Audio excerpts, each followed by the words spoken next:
What up, Squitches? Welcome to the Split Ends Podcast, Divisional Round, baby. Colleen Wolfe, Erica Tamposi, producer Aaron, all hanging out for the pod. Coming up, one of the great football minds covering the NFL, our buddy from Around the NFL podcast, Gregg Rosenthal. We're going to take him through a headline check that includes a pyrotechnic miscalculation, some dreams and nightmares, and dessert. Plus, our pop diva-sional round previews. Did I nail it? We got it all. But first, before we get into all of that, Erica, tough weekend for us. Eagles were embarrassed. The Bills, well, they whooped up on the Patriots. How you doing? How you feeling? You know, I was good. It was a comical game. I was like, at that point, it was just nice to sit on the couch and sort of watch my playoff dreams, just sort of fizzle away. But no, I mean, the Patriots did not deserve to be there. The Bills completely steamrolled them. I think not coined the term. I didn't invent this term, but they like pistol whipped the Patriots. So I even texted Aaron and I was like, hey, congrats. She made it up, ladies and gentlemen. Yep, you can coin me with this word. So yeah, the Eagles lost. That sucked. But what really sucked, Colleen, was watching, and not for you, not for me, because I loved watching the clip of the Eagles guy screaming "Go Birds" in your ear so loud good. over That's the time. But how are you feeling? Can you hear okay? My ear is still on IR. That's okay. The Eagles fans, they're very loud. I am related to a majority of Eagles fans. So I understand what happened. I should have known what was coming when I asked for an Eagles chant / Go Birds.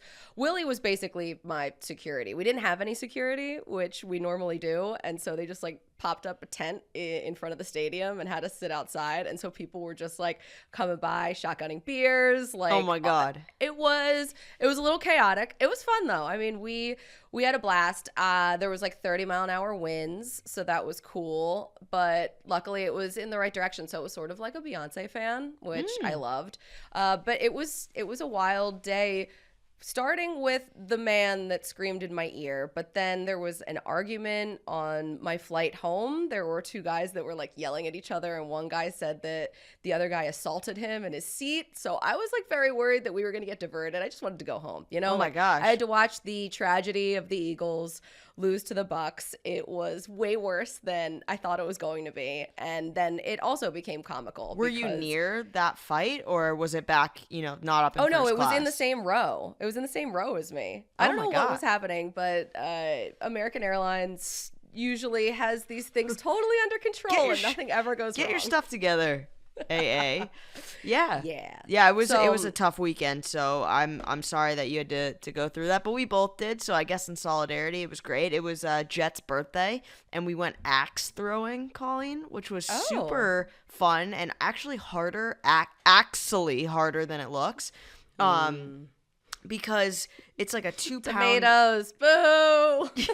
Yeah, it was horrible. It's really tough. But I was like, I would love to see you do that, because the axe was like the size of you. And so I just don't know. I'm just picturing you throw it. It was giving me a little bit of enjoyment here. Wait, I'm like very accident prone. I've actually thought about this before. Prone? Oh, Jesus. I've thought about going axe throwing before, but you've seen me throw corn. And there have been times where I managed to hit myself with my own bag because my release point is just not great. So axe throwing feels like a dangerous activity for me to do. I'm going to stay away. Yeah, it was really fun. I think you'd be okay with it. But yeah, there was that element of danger, so we had a good time. And it definitely like let me blow off some steam from that massive Pats loss that really hurt. But Colleen, before we get to Greg, you were on the Pat McAfee show this morning. I was. Thanks for watching. Yeah, absolutely. Of course, I'd never miss you in a halftime show. But actually, I have a clip that I want to play for you. And just, I want to ask you something. This is my worst nightmare. What is this? It's like, hey, if you're in the spotlight, you kind of got to take the heat and know it's coming. And also, like, why are you so upset about this? I say disrespectful things all the time. So you said if you're in the hot seat in the spotlight, you got to expect that it's coming. So you're a pro. You should expect that this is coming right now. Did you plug our show this morning? It didn't come up. there wasn't a spot for me to promote anything. And I also started the show by stumbling out of the gate. So it was just not a good time for me. Wasn't a good time for me. Right. I mean, you could have been like, general. oh, yeah, you know, especially when you're in more of a free-flowing atmosphere. Me and my buddy Erica, we have this podcast, Split Ends, and we talk about this all the time, and we got to walk stuff back that we say, and luckily it's edited. So, you know, just a few notes from me going forward. Oh, awesome. So, Good. You have notes. Great. yeah, so maybe I was next hoping time. you would have notes. Maybe next time, you know, it's just something you could work in. I think that'd be great. See, the show for me behind the scenes started off on the wrong foot because I sat and got my computer all set up and my shot perfect, and then when they FaceTimed me, it wouldn't come through on my computer. It was only coming through on my phone, and then my AirPods wouldn't connect to my phone, and then I was trying to like balance my phone on my computer, and Dasher, my dog, was trying to climb into my lap because he doesn't like the sound of the FaceTime Thor doesn't noise. either, actually. Really? Yeah. Yeah. Well, you know what? He really hates Slack, like the notifications, and there's a new commercial. And we have to mute it. It's so sad. And he starts like trembling. I don't know. He must have been like in some corporate environment in his last life because it's very triggering for him. But regardless of that, we survived. I'm happy about that. Not all the teams survived. Our teams didn't, but wildcard weekend, it is over. It's in the past. Our next guest also survived the weekend. He's a staple on NFL Network. You might know him from Around the NFL podcast, or, you know, one of his 17 other podcasts, or maybe from the musical stylings of his high school rock band Delaware. Gregg Rosenthal joins the show. Welcome, welcome. Rosie, how excited are you to be here on a scale of 1 to 10? 10, because you're the only person almost left in my life that calls me Rosie. Other than like my best friend Dave. Gonzo, Really? of course, does. Yeah. In college, Yeah. they only knew me as Rosie. I had a short-lived girlfriend that actually thought that was my name. So. I remember Aw. that story. Yeah. She didn't know your first name was Greg, right? She like For 3 or 4 weeks or something like that. And I was like, no, Rosenthal is the last name. You know, these things happen. She thought your first name was Rosie? Because that's all, and by then it was like late sophomore year, and there were lots of people that only knew me as Rosie. The word Greg never popped up, and so she just, that's what she thought. But like, don't you that's think that'd be great. like first date sort of conversation? Like, so are you named after your mom, or like where does Rosie come from? Just that never came up. Well, these are like New Orleans relationships that may start around 10 p.m. out at the bars and whatnot. It's not exactly a date culture, I would say. Dating is different in college, is what he's trying to say, I think. Right. Was Right. dating a loose term? It's fine. We could talk about fairly that loose, later. Anyway, Rosie, you're going to be very excited because you're going to help us go through our headline check here. We read some headlines, and then you can let us know if they're hot or not. We'll chit-chat a little bit about it. And then we're going to get into some divisional round previews. Cool? Okay, let's do All it. right, It's an honor to be the backup choice to when you asked Anthony before me earlier in the week.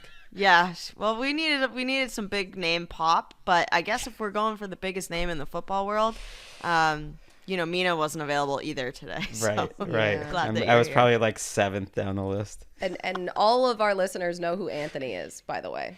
Anthony Jeselnik, who's mostly known as the co-host of the Jeselnik and Rosenthal Vanity Project, which Erica Tamposi is also on. So many podcasts. All right, we got this podcast going right now. So let's get into the headline check with our first one here. Reigning Super Bowl champ Tom Brady posted a reel with Meek Mill's dreams and nightmares of him catching the ball thrown out of bounds by the Eagles. Petty or not? I mean, hot or not? Ooh, hot. Definitely hot. I mean, it's not like Tom Brady's in the control room, like editing the tape. He sends it in off his phone. He sends it to his social team. I'm not sure they even like okay that with him, but I appreciate that because that was a painful night for all Patriots fans and especially Brady. This tells me that the Eagles are still in Tom Brady's head, and that's a win. I'll take that W. I don't know about that especially after this weekend, Colleen. But all right. Also, it was like Brady's best Super Bowl ever, and he lost it. Right. Yeah, That so is it wasn't like that annoying. great. Right, Yeah, Nick that's Foles, baby. Tweeters started tweeting pretty quickly that the Cowboys linebacker Leighton Vander Esch's name was spelled incorrectly on his jersey. The C and S were switched around. No biggie, just the first playoff game in 3 years. Hot or not? I'm gonna say not. I mean, this is a man whose career has started so high and has kind of been on the downslope, and this feels like a kick in the pants. Like, they wouldn't do this to Micah Parsons or Leighton Vander Esch 3 years ago, but now they're doing it to Leighton Vander Esch. As someone who's dyslexic, I feel for the person that made that mistake, but also if only autocorrect, a good version of autocorrect, could follow us around all the time, that would be great. Okay, how about this one? Former quarterback for half the league, really, Ryan Fitzpatrick unleashed his bare chest, Rosie, in sub-zero wind chills to party with the fans at the Bills game. Unclear if he learned this behavior at Harvard because, he went there and all. I mean, that's hot. I mean, that's amazing that he likes football enough. I don't like football enough to do that, to not just to be bare-chested, but I think to sit in that cold weather for no particular reason. He could watch that at home. And I think he's probably the most fun quarterback in the entire league, even though he's not playing right now. But he's the one that I would want to hang out with the most. He seems like the best time. I'd go Geno Smith still. Yeah, I know of he's course. had some bad Geno news Smith loves a bear. All right. The NFL fined Bucs head coach Bruce Arians $50,000 for striking his own safety, Andrew Adams. He's appealing that fine, though. Very not. That was weird. He said he was like trying to prevent him from doing something worse, like getting a penalty. I watched by it. hitting him. What was that? Didn't he just sort of pushed him away? Like $50,000? It's a lot of money, but it's a slippery slope. I think when you're allowing that at all, you're allowing a lot from coaches. Yeah. My mom owes me a lot of money then. Jeez, wow. I got hot pepper in my mouth for swearing. That's your mom though. $50,000. That's your mom, and that's a different conversation. But this is a grown man, a professional. It wasn't a great look. Not at all. We'll see what happens with that. Very nice. Rick Bisaccia, he's interviewing with the Raiders for the job he's been doing since October, and he spent the night after the playoff loss to the Chargers handwriting thank you notes to all of his players. This is so hot I could cry. Hot or not? Yeah, it's very hot. Like, hot is a very strange word, I feel like, to describe Bisaccia, who was kind of in leisure wear, too. That was my favorite part of it. Like, he was wearing almost Raiders-approved leisure wear as he wrote it. I wanted to know who took the picture. Maybe he had a PR guy in there helping him. But that's awesome. I do really appreciate people that write letters, which is very rare. But I do have one friend. Sometimes we send some letters. How about that? Is it Anthony? No. I mean, I see him weekly. During the Manning cast, the Mannings asked The Rock, Dwayne Johnson, what he had behind him, and he had this to say. That's Stan. As a matter of fact, so Stan was is the most complete T-Rex skull ever found by a paleontologist, a young paleontologist, and his name was Stan, so this T-Rex head was named after him. Pretty cool and badass, isn't it? I like it. Oh, man. No. Hot or not?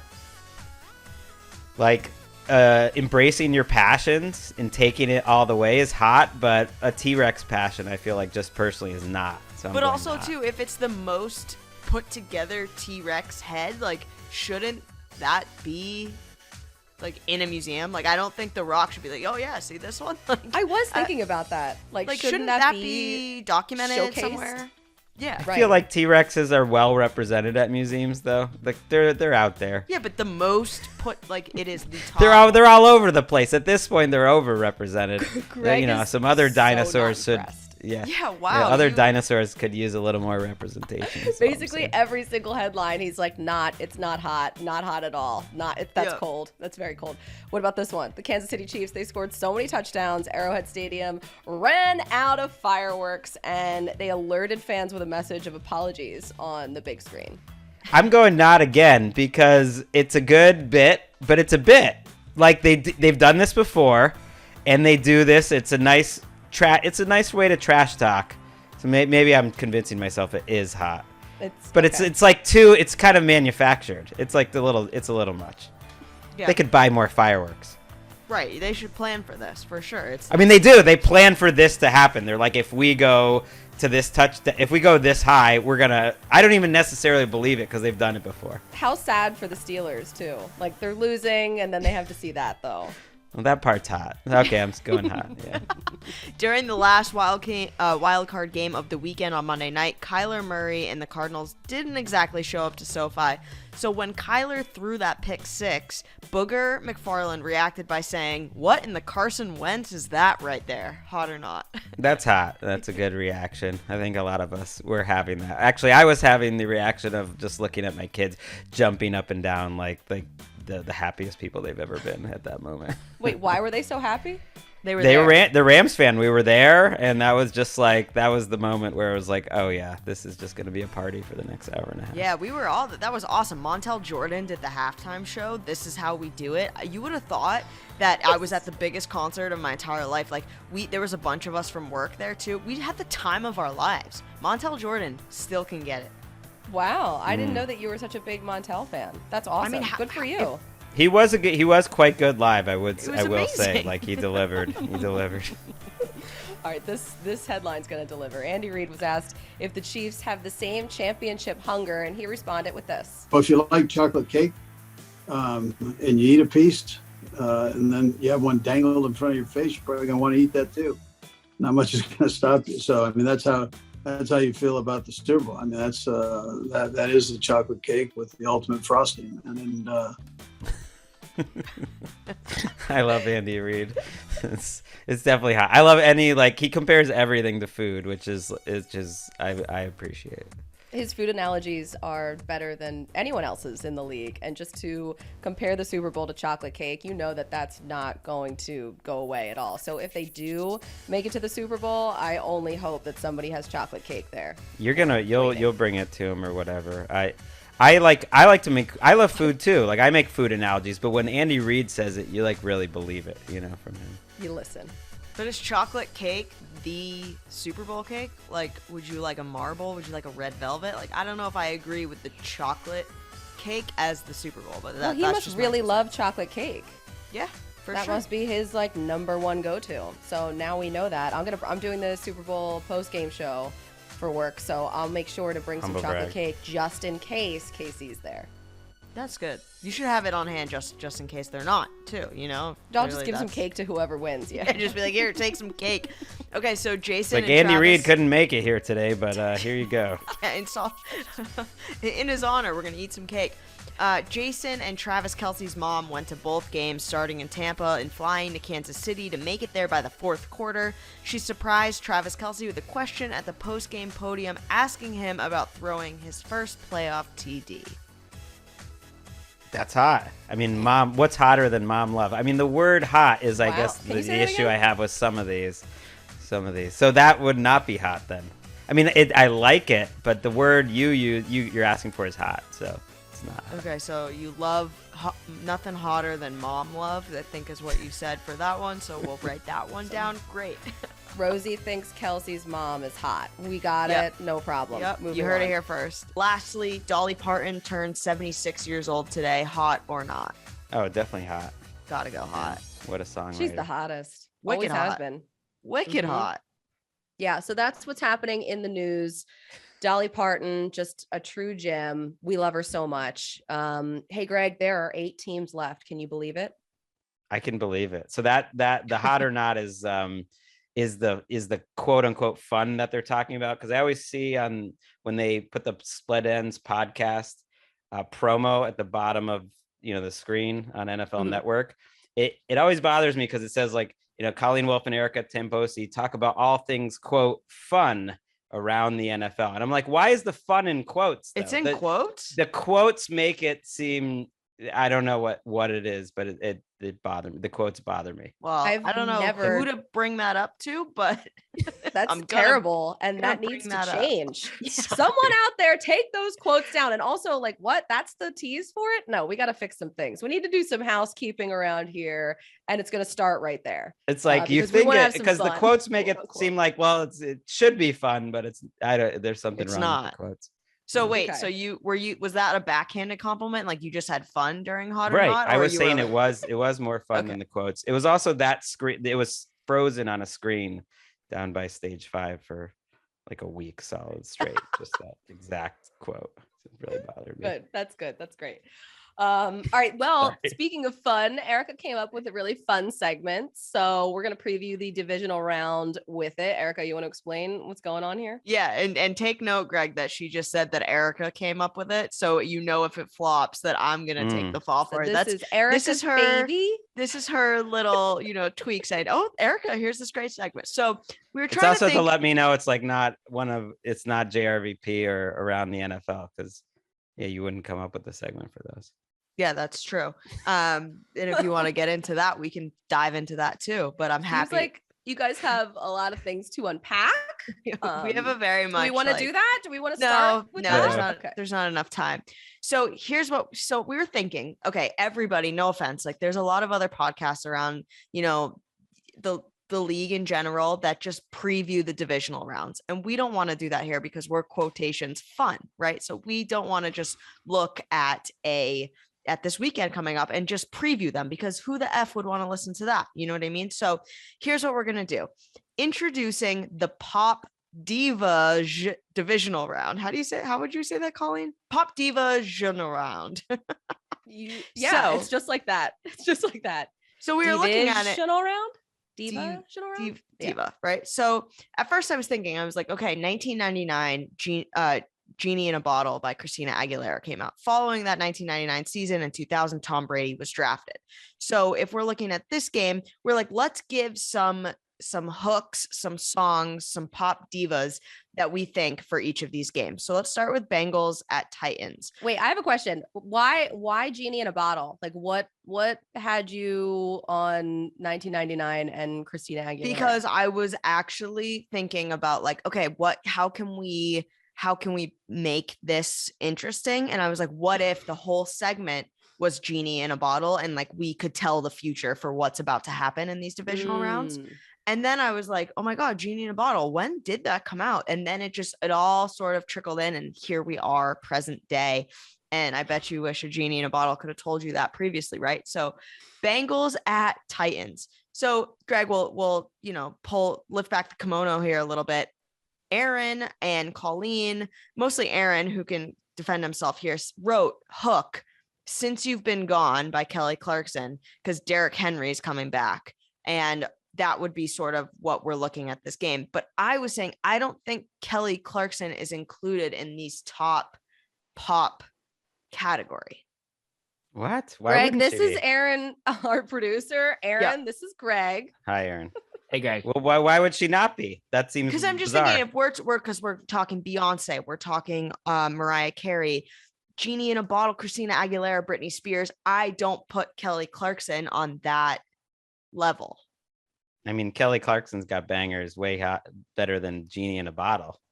Well, that's a hot take. That is a really hot take. I mean, I'm not gonna lie, I am not like pop music is not my preferred. I was also too genre. old. By then I was in college. No one cared about Genie in a Bottle by when you were 21. I feel like it was for the tweens, right? It was for like 11. Well, hey, that's showing your age a little bit. That's fine.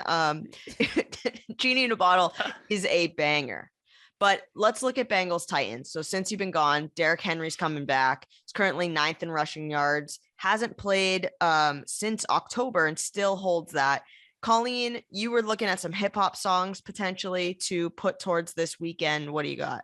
All right. Well, if we're talking about Derrick Henry coming back, then the song should be running by The Far Side. And that's exactly what the Titans have been able to do without Derrick Henry in the mix, which I feel like is really, really impressive. They lost him. They still ended up the 1 seed. They got the bye. They got time to relax, chill out, fix themselves up a little bit before the playoffs start. And also they lost Derrick Henry and they really didn't change their identity at all, which was shocking to me. That was the most stunning part of it, because they were able to run the ball still with Donta Foreman and Dontrell Hilliard and Now, Derrick Henry coming back, how will they use him? How much will they use him? He was asked today if he is returning this week, and a huge smile came across his face, and he was like, we'll see what happens. We'll see how this week goes. So obviously he's coming back, but the presence of him alone on the field completely helps this passing game. And with AJ I think Brown, that, yeah. right, with AJ Brown. And for me, the matchup that I'm looking at in this game, Greg, is obviously the running game for the Titans and how the Bengals are going to defend it, considering the Bengals just lost Larry Ogunjobi at defensive tackle. That's huge. Nobody knows yet about Trey Hendrickson, if he's going to be able to come out of that concussion protocol ahead of time. That would be huge if they don't have him to pressure Tannehill. So it's really like that D-line for the Bengals banged up, looking at that against this Titans run game. Yeah, Hendrickson was at practice, so that's a good sign.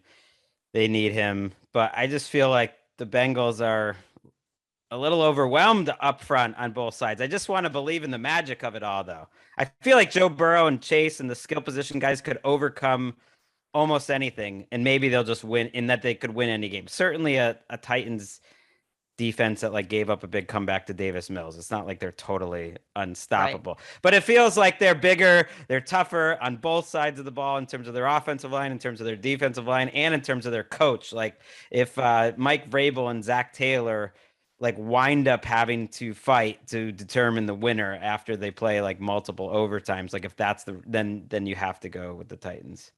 So that's what it's coming down for you. I'm just saying Titans. I think they're smarter, they're bigger, they're stronger. Is Joe Burrow like enough to overcome all of that stuff? So are you picking the Titans this week? You do your picks show. I think I am, yeah, even though I don't feel good about it. Why don't you feel good about it? All Because these it feels games are tough. disloyal, because I'm rooting for the Bengals, and what's the point of picking something you're not rooting for, because you don't know what's going to happen anyways. That's generally my philosophy, but in my heart I do sort of believe the Titans might run up and down on them. I don't know. What about AJ Brown in this game? Because I feel like it's a mismatch for the Bengals. The Bengals, they allowed a crazy passer rating on downfield pass attempts this season. I think it's like 104.5. And then you look at obviously what Ryan Tannehill has been able to do with AJ Brown on the field. That's his bread and butter. They've been so good, 11-2 in the 13 games that AJ Brown has played. So I'm not sure how that's going to play out. Yeah, there's nothing really that special about the Bengals defense. It's Right. just there. It's just Right. kind of like slowing you down. It's kind of stopping. Julio Jones actually looked pretty good in week 18. I thought when he went out there that was significant, that they really tried to get him the ball, and it was like, okay, maybe Julio Jones, who's been a bust for the most part this year, like will matter when it matters most. Like Yeah. it. Like Do it. I need to come up with a song? If you've got one. Do you have one? Great. Well, I was trying to think of like rap songs where the guy like T.I. had like an "I'm Back." Do you remember? Was that like him Yeah. coming out of Bring them out. that? Could be it. That could be like a little Derrick Henry "I'm Back" or the Titans "I'm Back." Like Baby got back. they've been in the playoffs 3 straight years. Like they are kind of like the Bills to me in that like they've been building to this moment. I think they're a little more ready for it maybe than the Bengals will be. Yeah, Erica, the Titans are also 11-2 in the last 13 games when AJ Brown has played. So I feel like having Right. him, like you said, with Derrick Henry and everything, I feel like it's gonna be a blowout. and I don't even Erica, I it's- think Yikes. I I think do. you're wrong that Kelly Clarkson's not considered a diva, but if you Mhm. needed a different diva, I'm going to give you 2 Miley Cyrus songs. So Okay. the biggest story for the Bengals this week has been Zach Taylor was in the local bars and he was celebrating. So the Bengals get Party in the USA, whereas the Titans get Derrick Henry, AJ Brown. They have like these hulking. You're gonna say Wrecking enormous- Ball. Yeah, I'm going to say Wrecking Ball. Okay. So those Okay. are your other diva options if you don't like Kelly Clarkson, but you should like Kelly Clarkson. I love That's Kelly pretty Clarkson. good. My cousin wrote her song Stronger and got a Grammy for writing that song. That song is a banger. That song plays. But you didn't get a Grammy for it. I have never gotten a Grammy. Oh wait, Have- you didn't point out that my song didn't make sense as a choice because it's not a diva song. Right. Well, Well, mine aren't- Colleen I- wants to throw in some rap too, and you famously love rap, so we're gonna let that slide. By How the about, way, yeah, didn't 6'7" by Lil Wayne. That's his Ooh. post-prison oh, song. that's a good one. And that kind of feels like this Titans team. They're that team that our friend Daniel Jeremiah talks about. It's like they look good coming off a bus. You know, they're just big, strong team. It's true. Didn't Zach Taylor, wasn't he at Miami with Ryan Tannehill at some point? That's a good call. Yeah, they were Um, on Hard Knocks together. Oh, yeah. I He was got trying to remember into if they crossed NFL paths. coaching with almost no experience because he was Mike Sherman's son-in-law. Oh, And that was wow. the coach of the Dolphins. So Look at him now. Little background. Look at him How now. about that? Look at him Started now. from the bottom. Now he's here. Let's go to the Niners and the Packers. So I was thinking, this isn't really a pop song, but you could do Nothing Compares to You by the great Sinead O'Connor with Aaron Rodgers and his quests for his next MVP. Also, you could do Born to Run for the Niners and their run game. Springsteen, come on. Okay. I don't really like Springsteen. I mean, these but- aren't divas either. So Yeah, they're not. Colleen's- They're yeah. not. But so if you want Okay. to go diva, let's go Beyonce. Irreplaceable. I'll have another you in a minute. Is that Rodgers talking to the MVP trophy? You know, he's gonna have another one. He will. Mhm. That's the thing. We already know. It Yeah. annoys me about the MVP because Right. you can see the votes for the All Pro, and he beat Brady 34-16. So it's like, okay. Yeah, I guess but what if he gets knocked out and then Brady goes on another? the votes post- already happened. It's Oh. the same. It's the It's- same yeah. people. It's the same vote. The only way you could be misled is if Jonathan Taylor or Cooper Kupp won it over him, which in theory I guess would be possible. But there's no way that Brady's gonna be over him. Gotcha. Yeah, it's already basically written.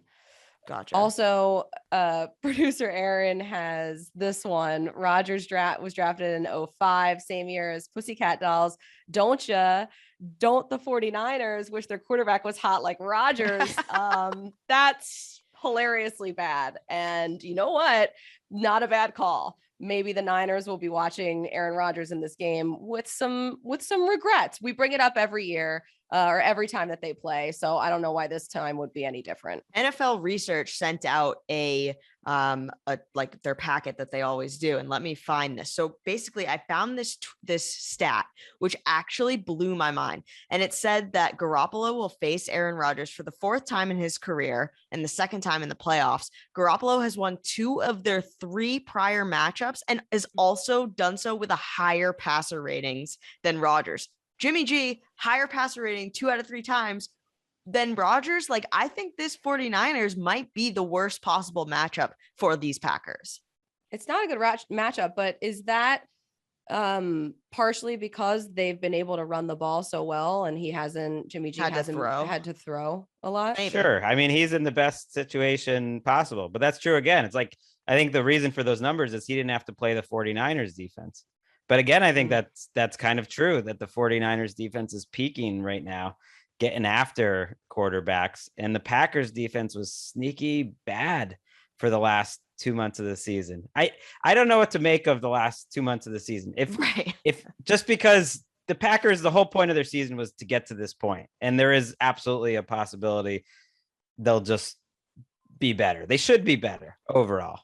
But the 49ers have been better the last month or so. Like they've just survived 2 playoff games, and other than Jimmy G, who by the way, kind of doesn't work for that song, the Pussycat Dolls song, because he is hotter than Rodgers. I mean, that's not like a. I think so too. Question. I do Just think Jimmy like G, on a human being level. objectively. Right. I mean, right. It's just like a fact. I don't think anyone is arguing that. Packers so I don't know. defense, though, are they getting Zadarius Smith and Zaire Alexander back? Alexander? It sounds like they'll have a Alexander. I don't know about Zadarius Smith, but you're right. They're going to be healthier, and they have players. But for the most part, they kind of are a team that you can run against. Right. That's true. So that'll help if they get at least one of those guys back, because those are probably their 2 best defenders on the entire team. Zadarius Smith, he's been out since week 1. He's still technically on IR. I don't think they have activated him, but Jair Alexander, he injured his shoulder week 3 against San Francisco. So it would be kind of a nice story for him to return and have a good game against San Francisco, since that was the game that he was knocked out. But I feel like Rodgers and the Niners, they just it's like ghosts when these 2 teams match up. They played 3 times in the playoffs. Rodgers has never won. It's just like Rodgers has a better run game and a better defense, I guess now. But they have been a little suspect. If they get those guys back, that'll only help. And then the Niners run game, it's so good. They have this strong pass rush, but Nick Bosa with the concussion Did not don't know practice if today. he's going to come back. And then what about Fred Warner? Fred Warner and Jimmy G did practice today, did participate. But Right. who knows as far as that? Who are you guys picking in this And game? that's like a short week too, which is Right. a little annoying. I always kind of fall in love with one wild card team that wins and then just overrates them because you kind of forget about the team that was just on a bye week. And this is probably my game for that. Like the Packers are the biggest favorites of the weekend. They're 6-point favorites. And I love 49ers +6. I haven't made a decision on who I'm picking to win. Do you But got a either way, song? I love them to cover. I like them to cover. So you're going to go the Niners on a short week after back-to-back really physical games going up against the Niners that are coming off a bye. I think it's like a coin flip game. So give me the at 6 home. points. I'm not sure if I'm going to pick them to win straight up, but either way, I think I like them +6 better than any of the other lines all week, at least. Okay. All right. Rams, Bucks. Erica, you're the hook person here. So explain the song. Okay, so Ariana Grande, a very, very big pop diva, probably way higher than Kelly Clarkson. She has a song called 7 Rings. So Brady has 7 Super Bowl rings already. Can he get his 8th? Meanwhile, the Rams haven't picked in the first round in the last 7 years, but are still chasing that Super Bowl ring with McVay. He won it. He got it. Like it. See, I would have went. I feel like Gangstar is a pretty big pop star. He has star in his name. So I would go Protect Your Neck because Brady's offensive line is now down some guys and the Rams pass rush is coming through. I'm just really worried if I'm a Bucks fan about the lack of depth on the offensive line and the fact that they're all pro. Tristan Wirfs, he's been so good this season. He hadn't missed a single snap in the regular season or the postseason over the past 2 years. He's been so reliable, so durable. He's in a walking boot this week, a game time decision. Bruce Arians said he has a chance to play. It's going to come down to the wire. That to me feels like he's not going to play. And then in the game against the Eagles, Josh Wells replaced Wirfs, but he was playing with a significant quad injury. So Arians is obviously concerned about the depth at tackle because they almost had to put in their right guard, Alex Kappa, at tackle, and then Aaron Stinney at guard. They had Ryan Jensen, their center, sprained his ankle. So all of this is no bueno considering that Von Miller has been so good, 5 sacks in the last 6 games, but really Aaron Donald, that's going to be the main thing going up against Brady. Yeah, they're gonna miss Wirfs. He's an all-pro, assuming he doesn't play. It sounds like it was a high ankle sprain, which is maybe something you could try to play with, and it might not go well. But like Brady makes up for so much.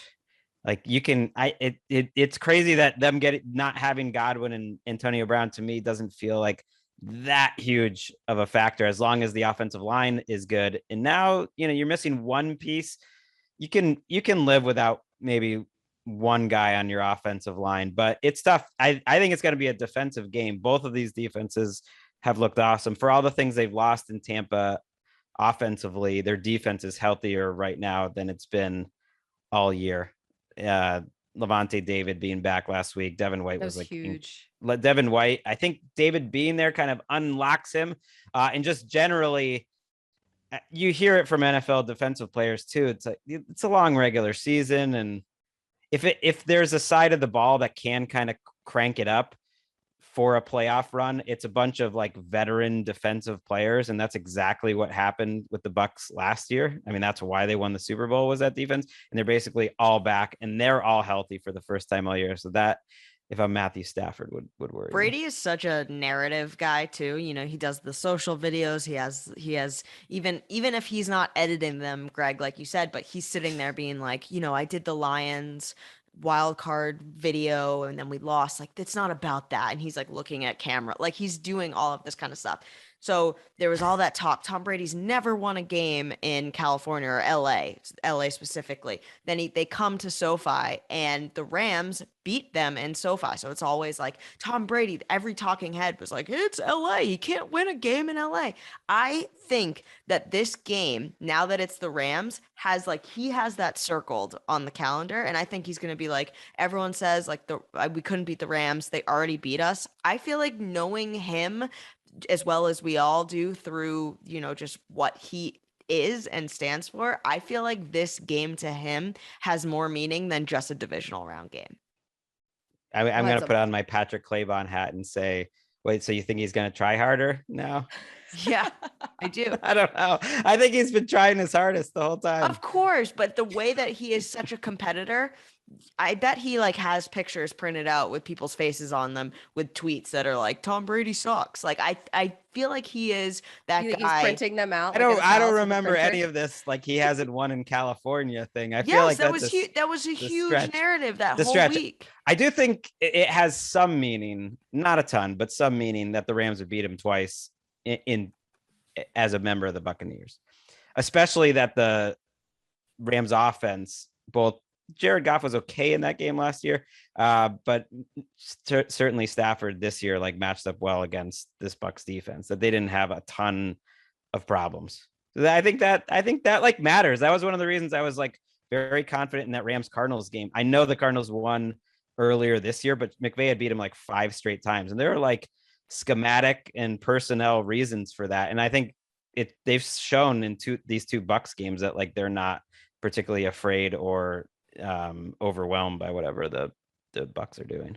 How do you think though this Rams offense matches up with the Bucs defense? Because they've been pretty run heavy like recently, just trying to, I think, mask some of the issues that Stafford has had. And obviously this Bucs defense is really good against the run.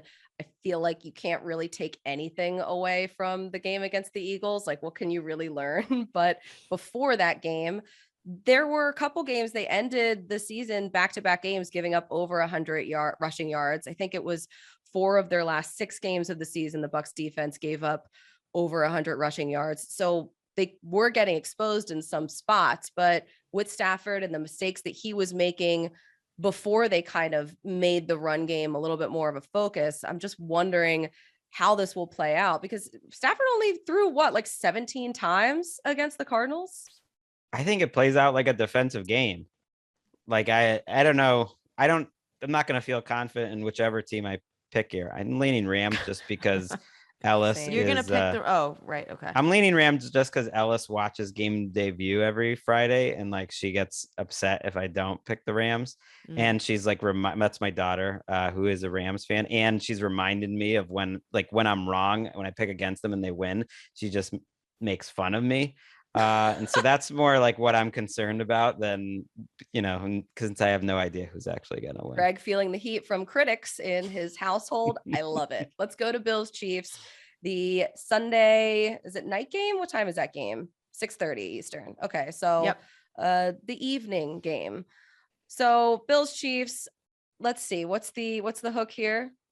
We have Love on Top, which is an actual Beyonce song, but since we just did that, but Aaron has also noted here, the song features 4 key changes. This game is most likely to feature an offensive explosion, maybe some actual lead changes as opposed to last week. So that's good. But I love this one. No scrubs, TLC, because this game has a lot of offense. I like that. Yeah.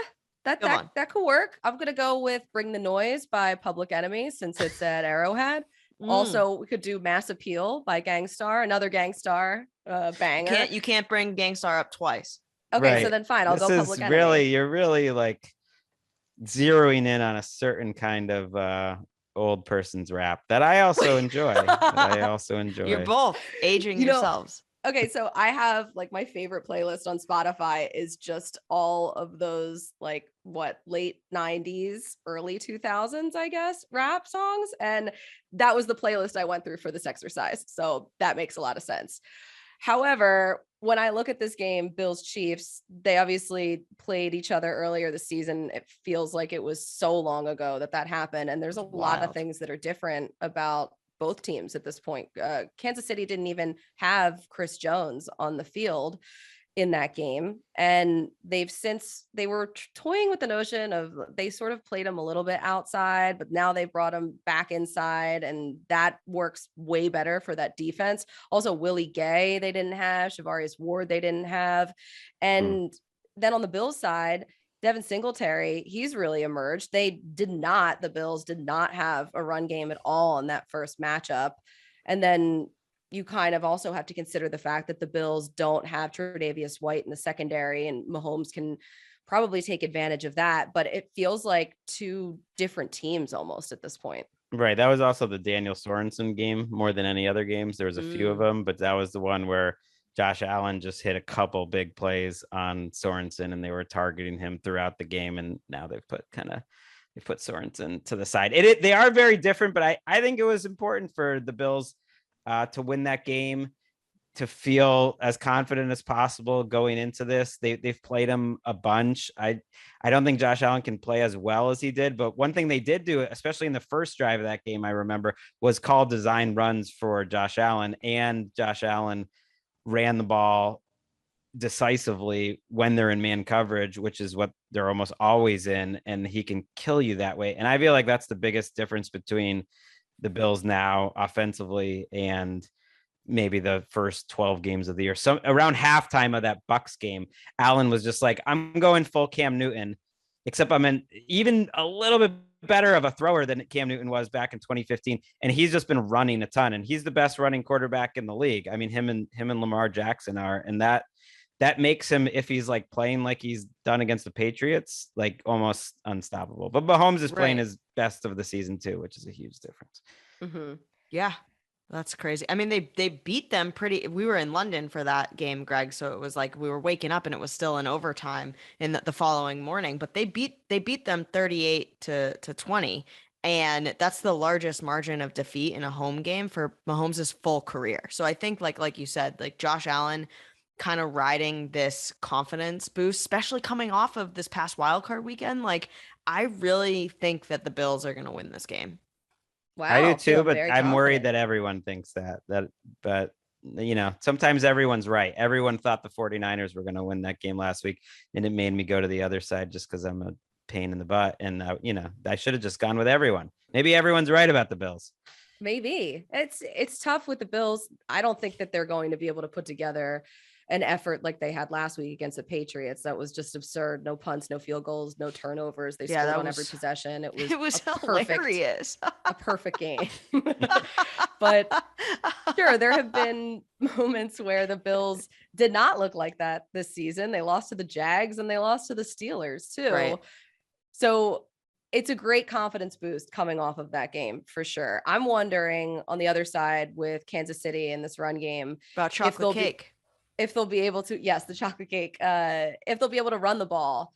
And it's always a thing with Andy Reid, whether or not he's going to run the ball. People are always wanting him to run the ball more and more. But Clyde Edwards-Helaire, Darrell Williams, Jerick McKinnon, Derek Gore, like whoever they decide to go with in that game, I'm just wondering if they'll have success, because I feel like in this game, like the run game is going to be really important. And also both offenses can come back if they're down. Like it's not like they're built in such a way that if they fall behind, they don't have the firepower to come back. Yeah, I agree. I think McKinnon too could be a big factor. He looked incredible last week. They're built to run. Like they spent their whole offseason trying to fix their offensive line, and they did it. Like it's great, especially run blocking. And they did run the ball pretty well against the Bills the first time around. And if you're gonna beat this Bills defense, they're probably more vulnerable that way than they are just throwing. It always bothers me to pick against Mahomes. It seems foolish. I don't know. I have another pop song too. Just to call back to our news items from earlier. Hot or not, I'm hoping this is not the case, but Katy Perry has a song called Firework. I'm hoping this game features very few fireworks as a Bills fan. But you know, last year in the playoffs, like we had quite a few Travis Kelce receptions that really hurt us. So that's what I'm most concerned with. But Yeah, so hopefully no fireworks, but that would be how about just like metaphorical fireworks? Yeah, because from the there other will side. be. This feels like it'll be 54-51 or something like that. That's what we deserve as football fans After this past weekend. all the blowouts. Yeah. Mm-hmm. So, Greg, which underdogs are you taking? Did you say the Rams? I think I'm leaning all of them except All of them, except the Titans. But that's what I'm leaning. Yeah. Ooh, Titans are. wait. Oh, you're picking the Titans, right? Yeah, Titans are 3.5-point favorites. I think I'm going with the other underdogs. But yeah. God, these games are so good. They all feel like they could be championship games. It's so weird the way that came out. I mean, there were so many duds wild card weekend. Just getting rid of the riffraff. Exactly. So now it's amazing football from here on out. Greg, thanks so much. Rosie, for stopping by, hanging out with us, previewing some of these games. One last thing, though, before you go, it's a very important question. It is our split end of the week. Ooh, when those drums come in, it can only mean one thing. It's time for the split end of the week. Hit me with the saxophone. All right, Rosie. Baker Mayfield, he's having surgery on his torn labrum, and it just begs the question now, have we seen the last of Baker Mayfield in commercials? Is that it? Oh, commercials. I thought you were going to say Cleveland. No, Well, are they correlated? I don't think so. Is Progressive going to stay? No, I think he's too good at it. I think like his play is up and down, but his commercial performance has only risen. And I think the ad executives, like, he could be mediocre and still be cashing them checks, I think, the rest of his career. So maybe he should pick that lane. Who knows what could happen? Sky's the limit. Commercials, like, you think Progressive is gonna like get rid of him? I don't think so. Yeah, if he's cut or if he's like all of a sudden a backup. Well, he's not going to be a backup. He'll either be their starter or be someone else's starter. I think they're kind of pot committed with Baker. Right. You could do a whole bit of him like having to move towns and get some different insurance. Some house insurance. Yeah, movers insurance. I'm sure that. Rosie, you should go into marketing. I'm just saying they're not getting rid of that. We're talking about it. Like what insurance ads do you ever talk about? He can stay right in the middle of the NFL quarterback hierarchy. I feel like. I don't know. Insurance is kind of crushes. Geico's commercials are amazing. State I Farm. love Flo. She's funny. The new one with her sister that's out. That's her. I don't know if you guys saw that. That's a good one. Great. That's a good one. Yeah. Mayhem, the Mayhem guy. Mayhem. Insurance probably has the best commercials out there right now. Big Insurance getting it done, just like Gregg Rosenthal right here on the Split Ends podcast. And you can see him all over NFL Network. He's on NFL Now. He's on the ATN podcast. He's on the ATN show. What else are you doing? Game Day View on Fridays and Sunday mornings. How about that too? Game Day View. Get it, everybody. Gregg Rosenthal, thank you very much. We'll see you and talk to you soon, my friend. Thank you. Bye, Greg. There he goes, Gregg Rosenthal. And now it's time for us to go, Erica. So there's only one last thing to say. Ready? Let's split.